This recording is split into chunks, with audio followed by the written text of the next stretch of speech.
오늘의 본문 말씀은 창세기 36장 말씀입니다.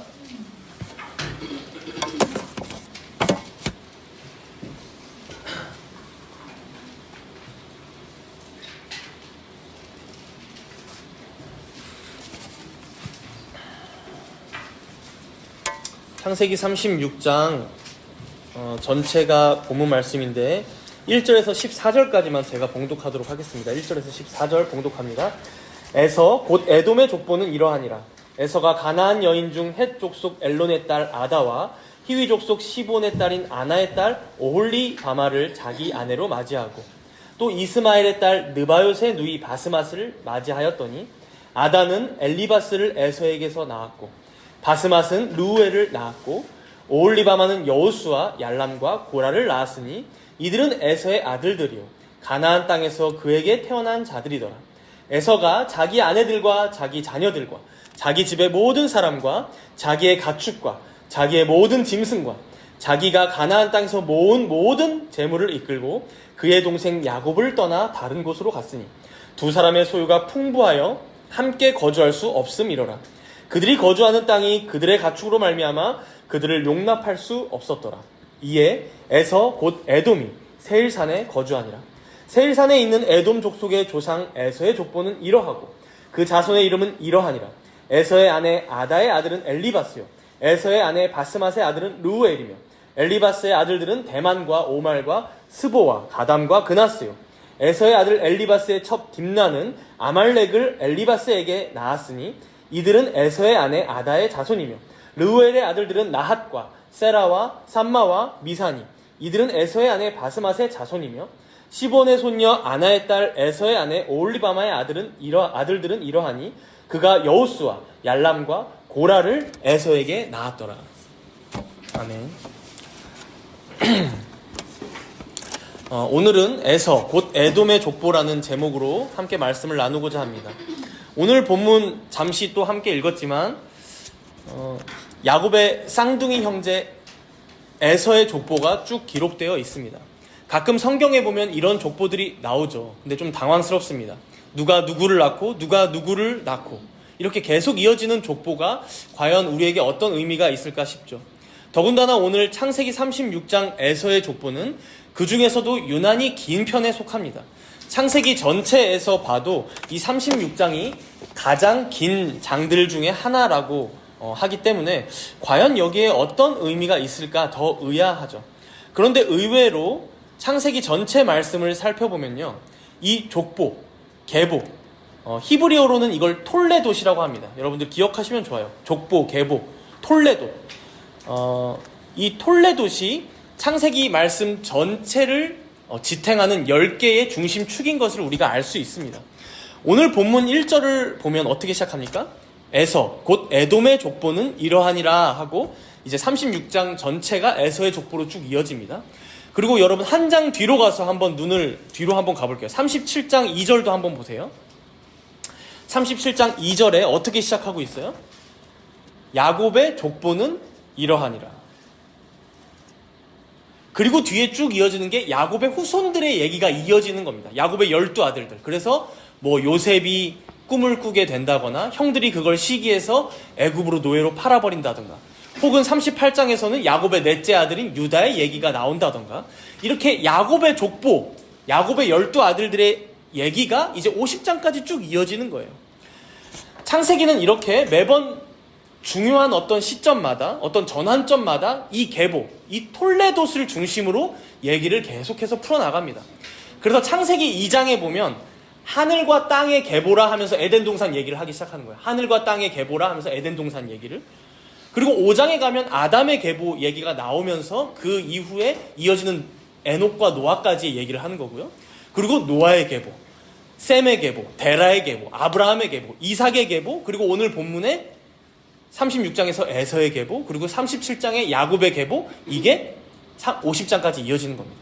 그러니까 계보가 중심축으로 탁탁탁 계속 이어지고 있죠. 그러니 여러분 이 톨레돗, 이 계보가 창세기의 중추, 기둥 역할을 하고 있는 것입니다. 모든 이야기들의 시작이 톨레돗으로 시작해서 톨레돗으로 마칩니다. 다음 톨레돗으로 이어지는 것이죠.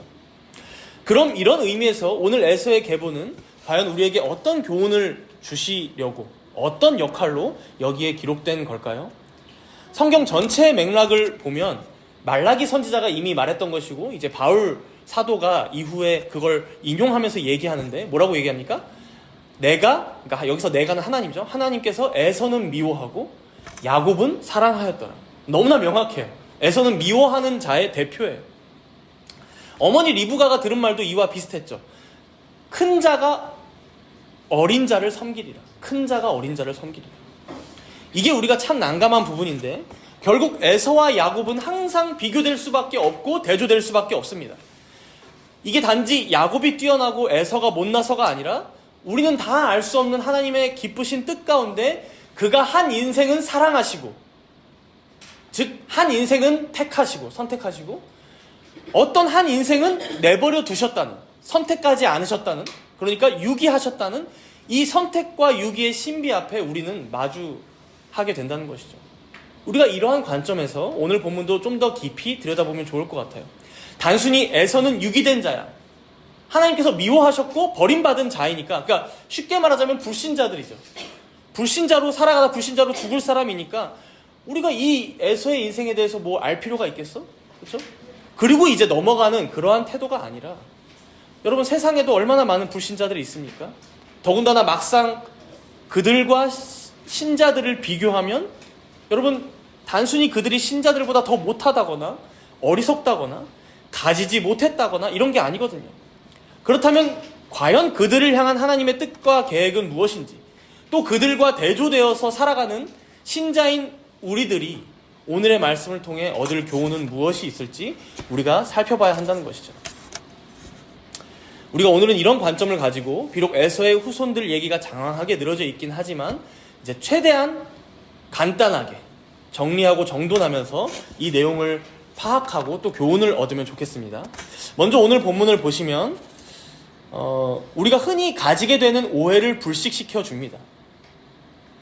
즉 불신자들은 하나님께서 버리고 내버려둔 자들이니 더 망하게 되지 않을까, 그냥 계속해서 그렇게 하나님의 복을 받지 못한 상태로 쭉 더 못 살게 되지 않을까, 혹은 반대로 신자들은 무려 하나님께서 선택한 자들이니 항상 좋은 일만 일어나고 복이 끊이지 않을까, 잘 살게 되지 않을까, 우리는 이렇게 착각하기가 쉽죠. 그래서 어떤 교회들은 지금도 이런 구호들 많이 얘기하던데, 신자는 결코 망하지 않는다, 이런 말 자주 합니다. 그리고 제가 어제도 살펴보니까 책 중에 기도하는 자녀는 망하지 않는다, 기도하는 민족은 결코 망하지 않는다, 이런 책들이 있어요. 그러나 죄송하지만 많이 망합니다. 여러분, 그 자녀를 위해 기도했지만 우리가 생각하기에 망하는 길에 들어서기도 합니다. 혹은 어떠한 민족은 기도하는 사람이 있는데도 망하기도 합니다. 여러분, 지구 역사상 갑자기 사라지는 민족이 생길 수도 있고 나라를 잃어버리는 민족들도 생깁니다. 사실 구약을 우리가 읽어보면 하나님의 백성들인 이스라엘 백성들이 어떻게 돼요? 결국 망해서 뿔뿔이 흩어지고 끝납니다. 오늘 본문에도 보면 에서 후손들은 굉장히 성공 가도를 달리는 모습을 볼 수 있고요. 그런데 오히려 뒤에 이어지는 야곱의 집안을 보면 야곱이 가장 사랑하는 요셉이 왕따를 당한다거나 노예로 팔려가고, 혹은 각각의 아들들은 계속해서 또 사고를 치고, 이런 내용들이 계속해서 이어집니다. 그럼 우리가 먼저 에서의 가족들이 얼마나 성공했는지, 소위 세상에서의 복을 얼마나 많이 받았는지를 좀 살펴볼 텐데요. 우리 본문 7절을 함께 읽어볼까요? 본문 7절입니다. 함께 읽습니다. 두 사람의 소유가 풍부하여 함께 거주할 수 없음이러라. 그들이 거주하는 땅이 그들의 가축으로 말미암아 그들을 용납할 수 없었더라. 여기서 이제 두 사람은 에서와 야곱이죠. 이 두 사람의 소유가 얼마나 풍성해졌는지 함께 거주할 수 없을 정도가 되었대요. 마치 예전에 기억나시죠? 아브라함과 조카 롯이 같이 지내다가 그 가축들이 너무 많아지다 보니까 목자들이 서로 싸웠죠. 그래서 결국 헤어지고 이제 롯은 떠나게 됐죠, 아브라함. 여기서 이제 에서와 야곱은 구체적으로 왜 헤어지게 되었는지 나오지는 않지만 아마 어느 정도 한 지역에 거주하다가 더 이상 그렇게 함께 지낼 수 없을 정도로 각각의 가축들이 많아졌던 것 같아요. 그런데 여기서 우리가 생각해봐야 할 중요한 내용은 무엇입니까? 하나님께서 야곱은 사랑하고 에서는 미워하였다고 해서, 혹은 큰 자가 어린 자를 섬기게 될 것이라는 그 말이 반드시 에서가 물질의 복을 받지 못한다라는 의미는 아니었다는 거예요. 그렇죠? 사실 저번에도 봤지만 야곱이 형 에서에게 용서를 구하면서 엄청나게 많은 국가가 상대 국가에게 조공을 바치는 수준으로 가축과 많은 가축과 물질들을 바쳤어요. 그런데 에서는 그거 보면서 크게 나는 그거 괜찮아 라고 생각할 정도로, 말할 정도로 이미 물질의 복을 많이 누리고 있던 것도 같아요. 더해서 오늘 본문을 살펴보면 이러한 에서의 가문이 더 발전하고 더 세상적으로 성공하는 모습을 보여주는데요. 이게 오늘 본문을 이제 세 부분으로 나눠서 우리가 구분해보면 이게 더 명확해집니다. 먼저 첫 번째 부분은 1절에서 14절까지인데 방금 제가 봉독했었지만 에서 가족의 계보가 나와요. 그래서 에서가 아내들을 통해 어떤 아들을 낳았었는지, 그러니까 흔히 말해 그냥 주니어까지만 얘기가 되고 있는 거죠. 2대까지만. 근데 15절부터 30절을 보시면 이제 그 뭐 손자들 계속 이어지는 건데 에서 가문의 족장들의 계보로 이어집니다. 그 아들들의 얘기와 그 다음 때 얘기로 이어지면서 에서 가문의 족장들의 계보. 그래서 15절 한번 보시면 뭐라고 나옵니까? 에서 자손 중 족장은 이러하니라. 에서 가문에서 족장들이 얼마나 많이 나왔는지 대충 세어봐도 12족장이 넘습니다. 그러니까 야곱 12아들과 비교했을 때는 더 많아요, 족장이. 우리가 가끔 들었던 아말렉 족장도 에서의 후손임을 알 수 있죠. 아말렉 가끔 이후에 이제 성경 보면 막 구약에서 이스라엘 백성들을 괴롭히잖아요. 그러니 여러분 한번 생각해 보세요. 야곱에게는 12아들이 겨우 있었어요. 거기다가 이후에 가나안 땅에 기근이 왔을 때 애굽으로 식량 구하러 갔다가 거기서 요셉을 만나게 되는 거죠. 반면에 지금 에서의 가문은 어떻습니까? 12아들 정도가 아니라 무려 12족장이 넘는 이들의 에서의 후손이 되었다라고 알려주는 거예요. 여기서 이 족장이라는 단어의 의미를 보면 부족을 대표하는 정치적, 군사적 지도자를 의미합니다. 부족을 대표하는 정치적, 군사적 지도자. 그러니까 단순히 어느 가문의 수장 정도 혹은 가장 정도가 아니라 뭡니까? 정치적으로, 군사적으로 자기 자신의 부족을 대표하는 그러한 이들이 12명이 넘었다는 거예요. 여기서 끝이 아닙니다. 오늘 본문의 마지막 단락 31절에서 43절까지를 보시면 이제 누가 등장하냐면 31절에 한번 보세요. 이스라엘 자손을 다스리는 왕이 있기 전에, 그러니까 이스라엘 민족에게는 왕이 있기도 전에, 야곱의 후손들에게는 왕이 있기도 전에 에돔 땅을 다스리던 왕들은 이러하니라. 여러분, 에돔은 에서입니다. 즉 에서의 후손들은 뭘 이뤘어요? 지금 에돔 왕국을 이뤘어요. 즉 에돔 왕국의 계보를 보여주는 거예요. 여기서 딱 비교를 해주는 거죠. 이스라엘 자손들은 왕도 없었고 그냥 살았어. 근데 에돔 땅은 어때요? 이미 이때부터 왕들이 다스리기 시작했다는 거예요. 에서의 후손들은 이미 부족의 지도자인 족장 정치를 넘어서서 어떤 정치로 넘어가요? 왕정 정치로 넘어갔다는 것을 의미하죠. 더해서 이 왕들의 면면을 보면요, 우리는 고려시대나 조선시대나 왕이 어떻게 됐었어요? 세습이 이어지죠. 그 왕의, 그래서 후손이 중요하잖아요. 아들이 태어나면 태자가 되고 세자가 되잖아요. 중요하죠. 그런데 오늘 본문을 보시면 이들은 세습이 되고 있지 않는 것을 알 수 있어요. 33절을 여러분 잠깐 보시면 벨라가 죽고 이제 왕이죠. 보스라 사람 세라의 아들 요밥이 그를 대신하여 왕이 되었고, 또 34절에 이어서 보면 요밥이 죽고 대만 족속의 땅의 후삼이 그를 대신하여 왕이 되었고. 어떻습니까? 한 왕이 죽었는데 그 족속의 왕의 아들이라든가 친인척이라든가 그런 사람이 왕을 이어가는 게 아니라 어떻게 해요? 여러 부족의 족장들 중에 가장 걸출한 사람이 왕위를 이어가고 있어요. 이걸 여러분 뭐라고 합니까? 선출직 왕정이라고 해요. 선출직 왕정. 그래서 우리나라는 여러분 대통령을 선출하죠. 투표로 모든 국민들이 뽑아서 다음 대통령을 정합니다. 이걸 선출이라고 하죠. 이 당시 에돔 왕국도 그러했던 거예요. 왕위가 세습되는 것은 여러분 안정적일 수는 있죠. 국가적으로. 왜냐면 그 다음 아들이 그냥 되면 되니까. 막 서로 눈치 안 봐도 되니까, 어른들이. 그러나 세련된 정치 체제는 아닙니다. 근데 에돔 왕국은 이미 이때부터 선출직 왕정을 시행하고 있던 거예요. 마치 고대 로마가 그러했거든요. 고대 로마가. 그러니까 로마 공화정이 들어서기 전에 고대 로마가 부족 부족들이 여러 부족이 있었는데 그 중에 돌아가면서 한 부족씩 돌아가면서 왕을 했었거든요. 그리고 우리가 교회사 공부도 했지만 신성 로마 제국도 어떻게 해요? 선제후들이 있고 황제를 뽑죠. 선출을 하죠. 가문별로 돌아가면서. 그래서 적당히 돌아가면서 그 전체 왕국을 다스리기 때문에 힘의 균형이 한쪽으로 쏠리지 않고 모두가 공생하게 되는 굉장히 세련된 정치 체제를 이 당시 에돔 왕국이 갖고 있었다는 거예요. 그러니 여러분 생각해 보세요. 이스라엘은 어때요?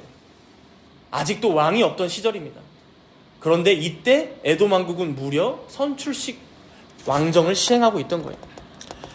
더해서 본문 24절을 보면, 이거는 뭐 짧게 볼 부분인데 24절을 보면 광야에서 온천을 발견했대요. 사막에서 온천을 발견해요. 또 30절에 보시면 이제 세일 땅의 호리 족속과 결합하면서 이제 세력을 불려나갑니다. 에돔 족속이. 그리고 35절에도 보시면 모압들에서 누구와 싸워 이깁니까? 미디안 족속을 쳤다. 당시 미디안 족속이면 꽤나 강성했을 텐데 그들과의 전쟁에서도 승리합니다. 이런 여러 사항들을 보면 어떻습니까? 당시 굉장히 번성하고 부강했던 민족이 바로 에서의 후손들, 에돔 족속이었음을 우리는 알 수 있는 거예요. 여러분, 우리가 이런 내용들을 통해 확실히 알게 되는 교훈이 하나 있죠. 부유함, 강인함, 즉 부강함 그 자체로는 절대적으로 선한 게 아님을 알 수 있습니다. 부유함, 강인함, 즉 부강함 그 자체로는 절대적으로 선한 것이 아니다. 근데 이게 너무나 당연한 얘기 같은데 부유하고 강한 것 자체가 절대적으로 선하지 않다는 것. 우리가 다 아는 얘기인데, 그런데 여러분, 은근히 기독교인들에게 내재되어 있는 사상 중에 무엇이 있습니까? 제가 아까 우스갯소리로 하고 지나갔지만 기독교인들 중에 은근히 어떤 생각을 하냐면 하나님의 백성들은 진짜 망할 수 없다고 생각합니다. 진짜 망할 수 없다고 생각해요. 이 세상에서.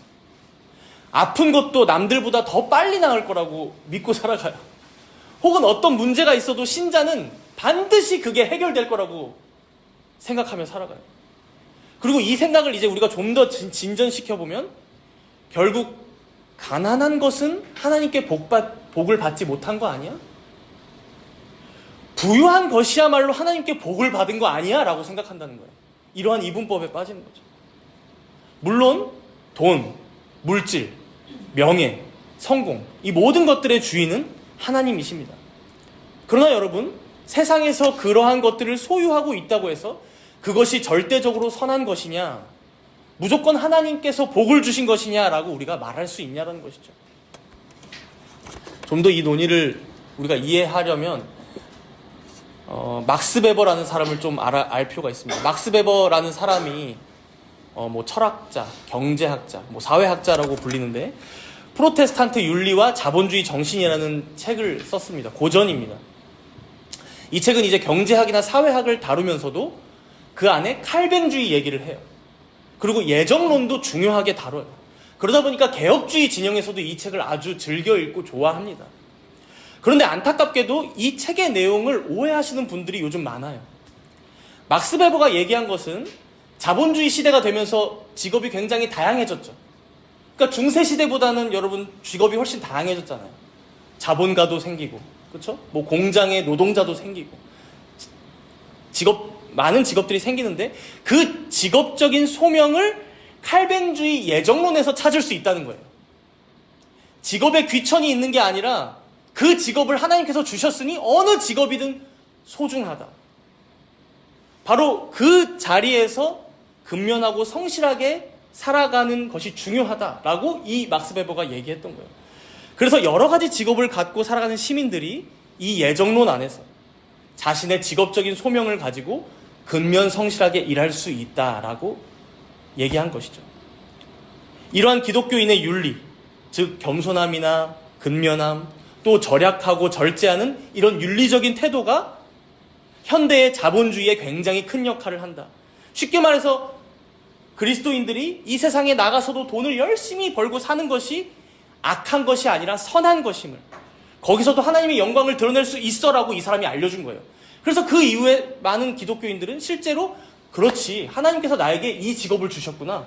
여러분들 한번 생각해보면 뭐 프로그래밍을 하는 직업을 주셨구나. 기자라는 직업을 나에게 주셨구나. 마케터라는 직업을 나에게 주셨구나. 가정주부라는 지금 현재 소명을 나에게 주셨구나. 하나님의 예정과 섭리 안에서 이것을 내가 이해하고 더 열심히 일하게 되었다는 것이죠. 자본주의 사회에서. 그래서 칼뱅주의나 개혁주의 예정론, 하나님의 섭리, 이런 교리가 아주 중요한 역할을 했다라고 이 사람이 평가해주기 때문에 개혁주의 진영에서 이 책을 좋아한다는 거예요. 맞죠? 여기 계신 여러분들도 다들 이러한 믿음 가운데 우리에게 처한 직장에서 열심히 일하고 또 직장 동료나 상사나 후배와 함께 잘 지내고 성실하게 지내고 또 절제하면서 이것이 하나님의 영광을 위한다는 생각으로 우리가 주일이 아닌 나머지 6일을 살아가잖아요. 열심히 돈을 벌며 살아가는 것이죠. 그것이 선한 것이기에. 문제는 이걸 너무 지나치게 해석하고 적용하다 보면 오해하게 되는데, 가끔 어떻게 얘기하냐면 돈을 못 버는 것은, 잘 들으셔야 돼요. 돈을 못 버는 것은 당신이 더 성실하고 근면하지 못했기 때문이다 라고 얘기한다는 거예요. 당신이 돈을 잘 벌려면 근면하고 성실해야 한다라고 얘기한다는 거예요. 즉 하나님께서 알려주신 방법과 윤리와 소명대로 그 사람이 열심히 살았기에 그가 부자가 된 것이지 절대 꽁으로 된 것은 아니다라고 말해요. 이렇다 보니 결국 어떤 결론에 이르게 됩니까? 부유함은 하나님이 주신 복이다. 부유함은 하나님께서 주신 복이다. 부자는 세상의 모든 부자는 하나님의 뜻대로 행하는 선한 사람이다라는 결론이 나온다는 거예요. 그러니까 지금 선후가 거꾸로 된 것이죠. 그러나 여러분 정말 그러합니까? 부자 중에 악한 사람은 없나요? 부유한 사람들이 모두가 다 선한 방법으로, 즉 하나님께서 알려주신 윤리와 도덕 안에서 근면하고 성실하게 일했기 때문에 그 부를 축적하게 되었습니까? 우리가 잘 알고 있지만 세상의 많은 재벌들, 부자들, 물론 훌륭하신 분들도 많습니다.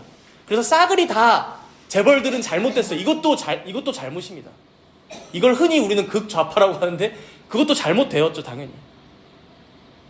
그러나 무조건 재벌들은 하나님의 뜻대로 살아온 사람들이에요. 막스 베버가 말했듯이 부유함은 하나님께로부터 오는 것이니까 이렇게 생각해서만은 안 된다는 것이죠. 이런 사람들은 결국 어떻게 됩니까? 부자들은 존경하고 가난한 사람들은 깔보게 됩니다. 부유함을 동경하면서 반대로 자신이 좀 모자르고 부족하고 궁핍하면 나를 초라하다 여기고 참 비천하다 여기게 된다는 거예요. 나를 자책해요. 그러나 여러분, 부유함이란 그저 돈이라는 물질이 조금 많은 거예요. 소유가 좀 많은 것입니다. 가난한 것은 그저 돈이 남들보다 조금 없는 거예요. 비교해서. 그 이상으로 그 사람의 근면함이나 성실함을 비판하려 해서는 안 된다는 것이죠. 그러나 안타깝게도 많은 기독교인들에게 이런 생각이 있다는 거예요. 우리들 중에도 은연중에 이런 자본주의 세상에서 가난하게 살아가는 자들은 그 사람들이 게을러서 그래, 나태해서 그래, 저들을 보면 결국 남들보다 더 근면하지 못하고 성실하지 못해 라고 정죄하는 모습이 있진 않냐는 거예요. 물론 여러분, 진짜 나태하고 게으른 경우가 있어요. 그러나 절대적인 것은 결코 아니라는 거예요. 제가 단순하게 예를 한번 들어볼까요? 연예인과 환경미화원을 한번 비교해 봅시다. 단순히 연예인들이 더 열심히 살았고 더 성실히 살았기 때문에 환경미화원 분들보다 더 많이 벌고 부자가 되는 것인가요? 혹은 사업가와 농부는 어떠한가요? 재벌 회장들이 농부들보다 더 땀을 많이 흘리고 더 치열하게 살았기 때문에 더 많은 돈을 만지는 것입니까? 혹은 소위 성공했다는 CEO와 가정주부는 또 어떠합니까? CEO 일이 더 어렵고 반면에 집에서 갓난아이를 돌보거나 집안을 청소하거나 가정을 돌보는 그 주부의 일은 더 쉽기 때문에 CEO가 더 많은 돈을 버는 것인가요? 막스 베버의 책을 오해하는 사람들이 얼마나 잘못 생각하고 있는지를 단적으로 보여주는 예들입니다. 오히려 우리가 이거를 생각해 본다면 이 자본주의 사회 구조가 얼마나 불균형적일 수 있는지, 얼마나 불공평하고 구조적으로 악한 부분이 있을 수밖에 없는지를 우리가 염두에 두면서 이 격차를 줄이고자 해야죠. 모두가 어느 정도의 생활을 보장받을 수 있도록, 제공받을 수 있도록, 사람답게 살아갈 수 있도록 그 길을 다 함께 모색해야 하는데, 이런 사람들의 생각으로는 어떻게 할까요? 양극화가 당연한 거예요. 너가 게을렀어. 이 사람들은 부지런했으니까. 이 사람들은 하나님께 복을 받을 만한 행동을 했어. 너희들은 그렇지 않았지. 그러니까 그 격차, 그 계급화를 당연하게 여기는 거예요. 안타깝게도 세상 정치인들의 생각도 이런 것에서 나뉘는 것입니다. 결국 빈자는 빈자 그 자의 못남 때문이다. 결국 부자는 부자 그 사람의 노력 때문이다. 기독교인들은요, 이걸 어떻게 얘기합니까? 그러니까 하나님 말씀대로 살라고 했잖아. 하나님 뜻대로 행하면 부자 된다고 얘기했잖아. 가끔 어떤 목사님들은 이걸 이제 적용해서, 그러니까 너 교회 열심히 나오라고 했지. 시험 기간에 너 시험 공부보다 더 예배 열심히 드리라고 했잖아. 예배 빠지니까 너 떨어졌잖아. 이런 걸로 이제 사용해 먹는 것이죠. 여러분, 부끄러운 줄 알아야 합니다. 기독교인들의 이러한 태도. 오늘 본문 창세기 36장은 소위 하나님께 미움받았다는, 사실상 성경에서 유기된 자를 대표하고 있는 에서와 그의 후손들이 세상 가운데 얼마나 부유하게 살아갔는지, 단순히 부유한 것을 넘어서 세상의 트렌드를 이끌어가고 세상의 여러 지식과 지혜들을 앞장서서 깨닫고 행했는지를 보여줍니다. 즉, 그런 외적인 것으로는 사람을 이렇다 저렇다 판단할 수 없음을, 크신 하나님의 경륜과 계획과 섭리와 그 운영을 우리 사람들 입장에서는 함부로 판단하며 정죄할 수 없음을 보여준다는 것이죠. 즉, 에서가 무조건 잘못된 인물이고 악인이냐, 혹은 반대로 성공했으니 하나님께 복받은 인생이냐, 이러한 것을 우리는 함부로 판단하지 않아야 한다는 것입니다. 이후에 에돔 족속을 보면요, 때로는 이스라엘을 괴롭히기도 하고 괴롭게도 합니다. 나중에 뭐 출애굽기 또 함께 살펴볼 일이 있겠죠. 네, 있을 텐데 그때 보면 이제 나오지만, 광야에서 에돔의 땅을 지나가려고 모세가 편지를 써서 보내는데 그걸 딱 이런 지하에 거절해버려요. 그래서 이제 이스라엘 백성들이 완전히 돌아가게도 되죠. 근데 그럼에도 하나님께서 신명기 23장 8절에 보면 뭐라고 이제 모세가 설교를 하면서 얘기하냐면, 이 에돔 족속을 무조건 여호와의 총회에 들어오지 못하게 하지 말고 3대 후에는 들어올 수 있다라고 말씀을 합니다. 여지를 주는 것이죠. 즉, 에서 본인은 야곱과 비교되어서 하나님께 유기된 자로 등장하지만 그의 후손들 모두가 버림받은 것은 아니라고 말씀합니다, 성경은. 그러나 또 반대로 소선지서 중 하나인 오바댜서를 보면요, 4절에 이런 말씀이 있어요. 이제 짧은 한 장이라 장이 없어요. 그냥 4절이에요. 제가 읽어드릴 테니까 잘 들어보십시오. 내가 독수리처럼 높이 오르며 별 사이에 깃들일지라도, 이거 여기서 너는 에돔 족속이에요. 내가 거기에서 너를 끌어내리라. 여호와의 말씀입니다. 오바댜서는 구약에서 가장 짧은 책인데 딱 21절로 되어 있어요. 21절로. 근데 전체 내용을 보면 다 에돔 족속을 향한 하나님의 심판을 얘기합니다. 에돔 족속을 향한 하나님의 심판. 당시에 얼마나 에돔이 이스라엘 동쪽에서 유다 백성들을 괴롭히고 또 하나님 앞에서 교만하게 살아갔었는지, 그 죄악들을 하나하나 지적하시면서 반드시 너를 심판할 거야 라고 말씀하시는 내용이 오바댜서에 나옵니다. 그러니 여러분, 우리가 오늘 본문에 나오는 이 에서, 이 에돔 족속만 보아도 절대적으로 선하다거나 절대적으로 악하다고 얘기할 수가 없습니다.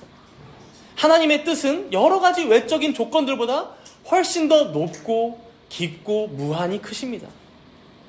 우리가 에서를 가만히 보면 충분히 야곱보다 더 성공할 만하고, 더 야곱보다 나은 면도 많고, 더 멋지고 담대하고 걸출한 부분들이 분명히 있는데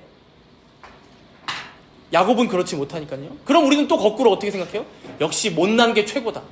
나의 못남이 하나님께 택함받은 이유였구나. 그러면 안 되는 거 아시죠?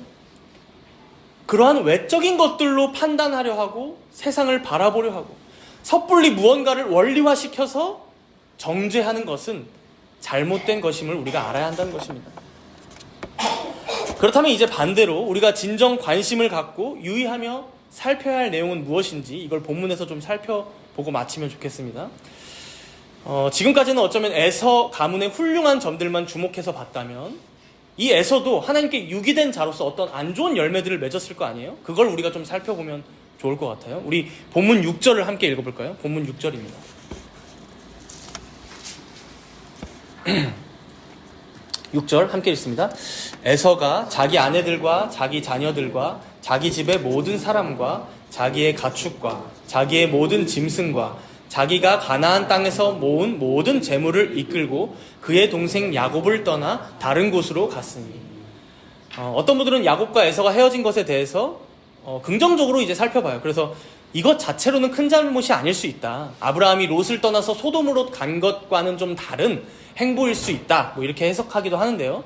우리가 6절 이 본문 말씀을 좀 그냥 정직하게 한번 읽어보면 어떻습니까? 떠나는데 지금 에서가 어떻게 떠나고 있어요? 자기 아내들과 자기 자녀들과 자기 집의 모든 사람과 자기의 가축과 자기의 모든 짐승과 자기가 가나안 땅에서 모은 모든 재물을 이끌고 동생 야곱을 떠났다고 해요. 뉘앙스가 어때요? 다시는 돌아오지 않을 땅을 떠나는 뉘앙스로 여러분 보이지 않아요? 에서는 다시는 가나안 땅으로 돌아올 생각이 없습니다. 실제로 에서 가문의 사람들은 에돔 족속은 거기서 왕국을 이룬 뒤에 돌아오지 않죠. 우리가 이러한 에서 행동을 통해 무엇을 알 수 있습니까? 우리가 예전에 보았지만 자신이 가졌던 장자권을 동생 야곱에게 팥죽 한 그릇에 팔아넘기죠. 그러한 그의 신앙의 태도가 여기서도 드러납니다. 당시 아브라함과 이삭 가문의 장자권은 어떤 의미입니까? 하나님의 복을 받는 통로였어요. 하나님의 약속을 잇는 그 약속을 따라가는 가문이 된다는 신앙의 고백이에요. 안타깝게도 애초부터 에서는 그런 것에는 관심이 없었고요. 그러한 그의 태도가 여기서도 드러나고 있는 거죠. 그리고 이후에 에서가 가문을 이루고 이끌어가는 과정 또한 그러한데요. 먼저는 2절에 보시면 누구와 결혼했다고 합니까? 가나안 여인 중 헷 족속, 이제 히타이트 족속이라고 하는데 헷 족속의 딸과 결혼하죠. 히위 족속의 딸과도 결혼하고, 그나마 3절에 보시면 부모님들이 이제 울고 속상해 하시니까 이스마엘의 누이와 결혼합니다. 아브라함의 서자 이스마엘이죠. 나름 집 안에서 짝을 찾은 건데 이마저도 올바른 선택은 아니었습니다. 그러니 여러분, 에서는 여러모로 자신의 신앙을 바르게 세워나가지 못했습니다. 분명히 부모님인 이삭과 리브가에게 전해 들었을 텐데 하나님을 믿고 살아가는 신앙, 그 약속을 따라 이 가나안 땅을 주실 것을 바라보며 살아가는 신앙이 얼마나 중요한지 귀한 것인지 들었을 텐데 그런 것에는 전혀 관심이 없죠. 이러한 그의 신앙은 그의 아내들이나 자녀들의 이름에서도 드러납니다. 일일이 이제 살펴볼 필요는 없어서 보지 않겠지만 이름의 의미들이 보통 어떠냐면 무슨 장식, 하이에나, 향기, 순금, 사악한, 대머리, 매, 빠른, 산염소, 환희, 쥐, 뭐 이런 의미들을 가지고 있는 이름들을 다 지어놨어요. 그렇다 보니까 제임스 몽고메리 보이스 목사님이라는 분은 이걸 이제 두 가지로 평가하시더라고요. 첫 번째로는 감각적이고 물질적인 의미를 가진다. 감각적이고 물질적인 의미를 가진다. 그러니 두 번째로는 영적 의미가 결핍되어 있다는 것이죠. 영적 의미가 결핍되어 있다. 감각적이고 물질적인 의미만 가지고 있고 영적 의미는 결핍되어 있다. 제가 처음에 이 해설을 보고 이거는 좀 에서를 너무 박하게 평가하시는 것 같은데 이거는 좀 근거가 없을 수도 있겠는데 하고 그럼 야곱과 비교해보면 되지. 야곱의 아들들의 이름은 어떠했지? 하고 제가 야곱의 아들들의 이름을 잠깐 살펴봤더니 첫째 아들부터 넷째 아들까지 살펴보고 그만했어요. 첫째 아들 루벤, 여호와께서 나의 괴로움을 돌보셨다. 시므온, 하나님이 들으셨다. 레위, 이제 내 남편이 나와 연합하리라. 유다, 내가 이제는 여호와를 찬송하리라. 단순히 에서를 박하게 평가하고 야곱을 후하게 평가하려고 해서가 아니라 기본적으로 완전히 차이가 나죠. 에서의 후손들의 이름은 영적인 의미도 전혀 없고 하나님을 향한 신앙 고백이 전혀 담겨 있지 않아요. 그런데 야곱의 아들들의 이름에는 그 엄마의 신앙이 담겨 있고 하나님과의 관계가 담겨 있죠. 심지어 뒷부분 본문 38절을 보시면 이제 에돔 왕 중에 이름이 바알 하난이래요. 바알 하난. 여러분, 바알은 고대 근동의 아주 유명한 신이었습니다. 바알 신. 결국엔 이 에돔 족속의 신앙이 어떻게까지 타락해갖고 변질되었는지를 좀 일면을 보여주는 대목이죠. 사랑하는 여러분, 우리가 에서는 악하고 야곱은 선하다라고 섣불리 단정할 수는 없을 것입니다. 지금까지 함께 말씀을 쭉 살펴보고 있지만 분명히 에서가 야곱보다 훨씬 더 훌륭한 면도 많고, 실제로 그런 에서의 후손들은 세상에서도 성공하고 야곱, 즉 이스라엘보다 더 먼저 진보된 정치체제를 갖추고 왕국을 이루기도 합니다. 그러나 우리가 중요히 여길 점은 그런 것들이 아니라는 것이죠. 물론 그런 에서와 에서의 후손들에게서 배울 점도 있습니다. 그들에게 진보된 정치체제를 배워도 좋을 것이고, 사막의 온천을 발견했으니 거기도 한번 체험해보고 우리 쪽에는 좀 온천을 한번 개발해볼까? 그 기술을 차용해도 좋을 것입니다. 아들들마다 번듯하게 자리를 잡고 부족을 이루고 군대까지 양성했으니 그러한 어떤 정치를 배워와도 좋겠죠. 그러나 우리가 신앙인이라면 가장 중요하게 여기고 살펴야 할 것은 무엇일까요? 하나님의 뜻이 무엇인지, 하나님의 말씀을 좇아 살아가는 인생은 어떤 것인지를 우리는 진지하게 살펴야 한다는 것입니다.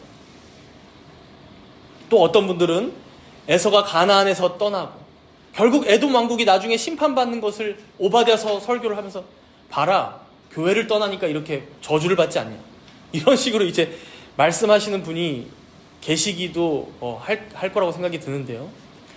그러나 성경은 이렇게 1차원적이고 유치한 얘기를 하는 게 아닙니다.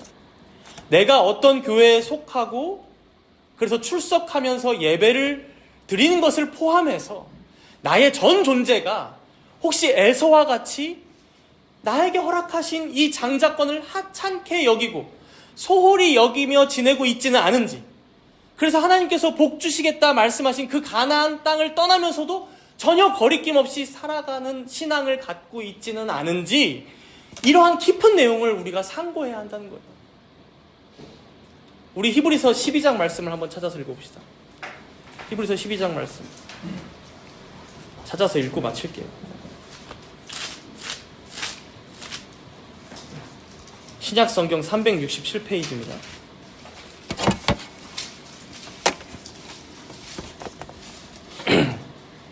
히브리서 12장 16절 함께 읽습니다. 음행하는 자와 혹 한 그릇 음식을 위하여 장자의 명분을 판 에서와 같이 망령된 자가 없도록 살피라. 사도가 우리에게 뭐라고 권면하고 있습니까? 혹 한 그릇 음식을 위해 장자의 명분을 판 에서와 같이 망령된 자가 없도록 살피라. 여기서 이 살피라라는 단어를 보면요, 총을 쏠 때, 여러분 저격수가 총을 쏠 때 어떻게 해요? 그 목표물에 정확하게 맞추고자 집중해서 정조준하죠. 그걸 의미합니다. 살피라. 저격수들 보니까 뭐 가끔 영화에서도 다루던데 숨조차 쉬지 않습니다. 거의 1분은 무호흡 상태로 정확하게 조준하고 빵 한 방 쏘는 거죠. 그만큼 아주 엄격하게 자기 자신을 검사하고 검열해야 한다는 거예요. 혹시 내가 에서와 같이 하나님의 복을 팥죽 한 그릇보다 못한 것으로 여기며 하찮게 여기는 망령된 자는 아닌지. 여러분, 예수님께서도 말씀하셨죠. 심령이 가난한 자는 복이 있나니 천국이 그들의 것이며, 애통하는 자는 복이 있나니 그들이 위로를 받을 것이며, 의에 줄이고 목마른 자는 복이 있나니 그들이 배부를 것이며. 여러분, 하나님께 과분한 사랑을 우리가 받았는데, 하나님의 아들이 이 무가치한 나를 위하여 대신 죽으셨다는데 이 은혜가 하찮게 여겨진다? 이 은혜가 나의 마음을 전혀 울리지 못한다? 여러분, 오히려 그 은혜와 사랑이 너무나 과분하기에 그 은혜 앞에서 우리는 애통하는 자가 되고 심령이 가난하여지며 의에 줄이고 목마른 자가 되는 것이죠. 그러나 반대로 이 은혜를 받았음에도 전혀 내 마음이 미동하지 않고 그냥 내가 먹고 마시는 국밥 한 그릇 정도의 가치이다? 혹시 내가 그러한 에서와 같지는 않은지 나 자신을 엄격하게 살피고 점검해봐야 한다. 살피라. 이 히브리서 12장 16절 말씀이 권면하는 내용입니다. 이제 말씀을 맺겠습니다. 사랑하는 여러분, 진정으로 귀하고 복된 것이 무엇인지 분별하는 눈을 가지시기 바랍니다. 진짜 중요한 것이 무엇인지 볼 줄 아는 눈, 진짜 복이 무엇인지 아는 눈. 그래서 세상 사람들을 바라볼 때에도 그저 부자니까 고귀하게 바라보고, 가난하고 노숙인이니 하찮게 보고 깔보고, 그런 세상의 기준으로 쉽게 사람을 판단하고 정죄하는 사람이 아니라 오히려 가장 중요한 것을 알고 분별하며 판단할 수 있기에 모든 생명을 고귀하게 여길 줄 알고, 가장 작은 것에서도 의미를 도출하고 발견하며 미약한 것 또한 가치 있다 여기며 살아가시는 여러분들이 되시기를 바랍니다. 무엇보다 예수 그리스도 안에서 이미 우리에게 주어진 그 영원한 생명의 복을 날마다 누리며 살아가시는 여러분들이 되시기 바랍니다. 사람이 만일 온 천하를 얻고도 자기 영혼, 자기 목숨을 잃으면 무엇이 유익하겠습니까? 우리 주님의 이 말씀을 가슴 깊이 새기며 영원한 가치를 향한 그 갈망과 영원한 본향을 향한 그 여정의 발걸음을 멈추지 마시기 바랍니다. 세상에 썩어질 것들에 휘둘리는 인생이 아닌 영원히 변하지 않는 하나님의 말씀과 그 삼위 하나님의 영광에 붙들려 살아가시는 여러분들 모두가 되시기를 축복합니다. 우리 잠시 함께 기도하도록 하겠습니다. 오늘 말씀을 기억하면서 혹시 외적으로 보이는 것들에 나 또한 마음이 흔들리고 휘둘리며 살아가고 있진 않은지 되돌아보며 회개하도록 하겠습니다.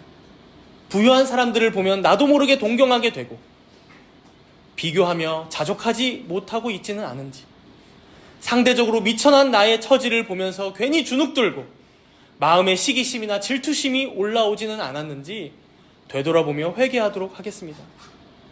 이미 하나님께서 우리에게 주신 영원하고 무한하고 불변한 그 복이 있는데 그 안에서 만족하며 오히려 세상을 이롭게 하고 이웃사랑을 실천하며 살아가야 하는 우리가 그런 외적인 조건들로 서로를 판단하고 내 자신조차 그 안에서 정죄하며 살아가고 있진 않은지 회개하며 이제는 하나님께서 주신 복을 가장 귀히 여기는 자가 되게 해달라고, 그리스도 안에서 진정으로 자족하며 살아가는 우리 모두가 되게 해달라고 우리 이렇게 잠시 동안 회개와 결단의 간구로 함께 기도하도록 하겠습니다.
주님, 에서에게 허락하신 물질적인 풍요가 결코 그의 영혼을 만족시키지 못했음을 기억합니다.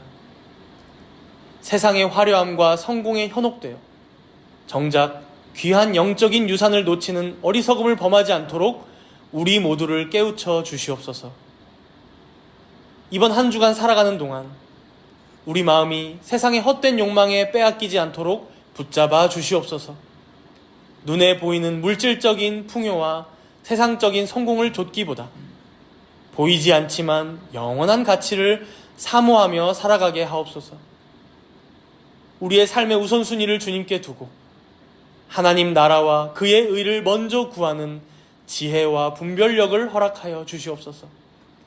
세상의 기준으로 사람을 판단하거나 정죄하지 않게 하시고 겉모습이 아닌 중심을 보시는 주님의 눈으로 세상을 바라보게 하여 주시사 모든 생명을 존귀하게 여기며 작은 것에서도 의미를 발견하는 복된 삶을 살아가게 인도하여 주시옵소서. 오늘 우리에게 허락하신 이 영생의 복을 날마다 누리며 주님께서 기뻐하시는 뜻을 따라 살아가는 저희들 모두가 되게 하여 주시옵소서. 감사드리며 예수님의 이름으로 기도합니다. 아멘.